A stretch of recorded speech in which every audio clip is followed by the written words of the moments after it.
Em nome do Pai, do Filho e do Espírito Santo. Amém. Meus irmãos e minhas irmãs, se a sua história fosse lida hoje em voz alta, o que você sentiria dela? Você teria orgulho ou talvez tivesse vergonha dela? Talvez você tenha pensado em algum momento da sua vida que você tem tantas falhas demais, para ser usado e ser tocado por Deus. Mas hoje o Senhor deseja falar diretamente a sua história, exatamente como ela é. Refletiremos sobre o Evangelho de Mateus, capítulo 1, versículos do 1 ao 17. Fala a Deus que os teus servos escutam. O Senhor esteja conosco, Ele está no meio de nós. Evangelho de nosso Senhor Jesus Cristo, segundo Mateus. Glória a vós, Senhor. Livro da origem de Jesus Cristo, filho de Davi, filho de Abraão. Abraão gerou Isaque, Isaque gerou Jacó. Jacó gerou Judá e seus irmãos. Judá gerou Farés e Zara, cuja mãe era Tamar. Farés gerou Esrom. Esrom gerou Arã. Arã gerou Aminadab. Aminadab gerou Naasson. Naasson gerou Salmão. Salmão gerou Boz, cuja mãe era Raabe. Boz gerou Obed, cuja mãe era Rute. Obed gerou Jessé. Jessé gerou o rei Davi.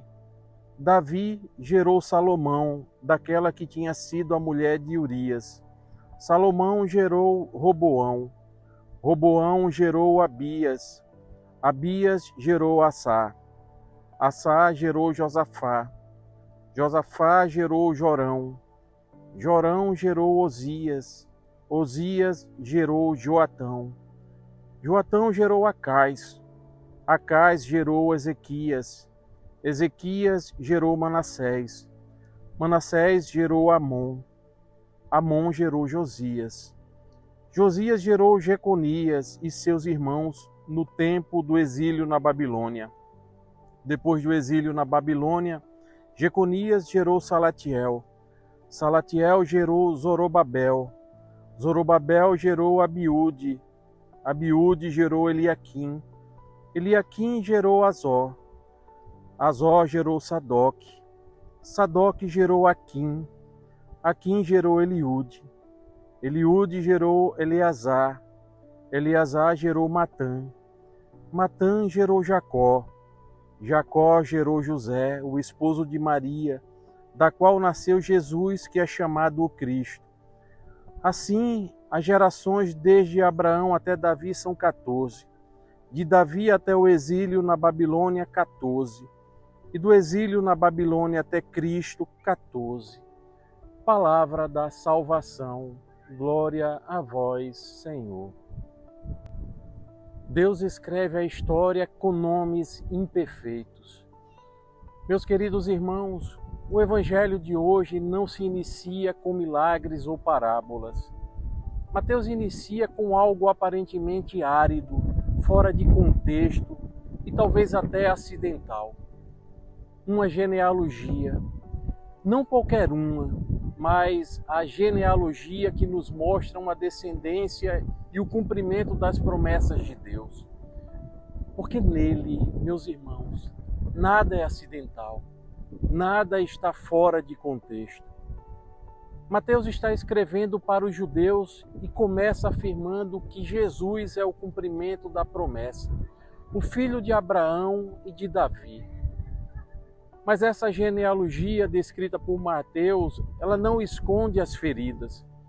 Nela existem reis infiéis, notórios pecadores, mulheres estrangeiras, histórias marcadas por queda, exílio e também por dores.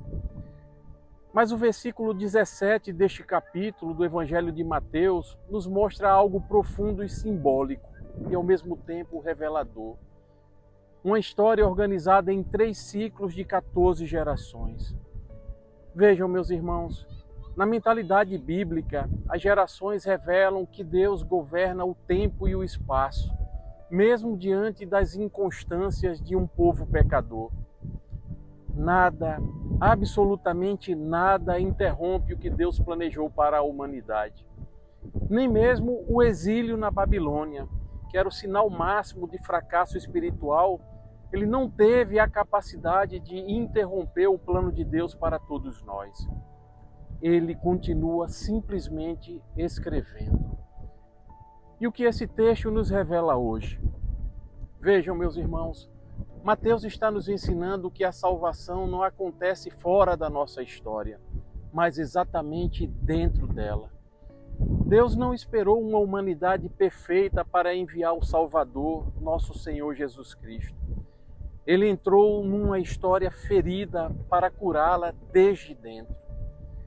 Mesmo quando os homens quebraram as alianças, Deus permaneceu fiel à sua promessa e pela sua condescendência divina desceu até nós, firmando a nova e eterna aliança através de nosso Senhor Jesus Cristo, que nos redimiu e nos reconciliou com Deus Pai. Meus irmãos, o Evangelho de hoje nos traz uma boa notícia, que a sua vida também não é um acaso e que ninguém, nem os seus erros, anulam o plano de Deus para você. Há um ditado popular muito conhecido por todos nós que diz que Deus escreve direito por linhas tortas. Essas linhas tortas, meus irmãos, têm nome, têm rosto e também têm história, como os nomes que nós vimos da genealogia deste Evangelho, como a sua vida. Talvez você se sinta como se estivesse exilado, como se estivesse no exílio da fé, no exílio da esperança, no exílio da alegria, no exílio da comunhão com Deus. Mas o Evangelho de hoje, ele proclama que o exílio não é o último capítulo da nossa história e que Jesus nasce no meio da nossa história, não fora dela. Irmãos, isso significa que Deus entra no meio da sua história, da minha história, exatamente hoje. E não quando tudo estiver resolvido, quando tudo estiver perfeito.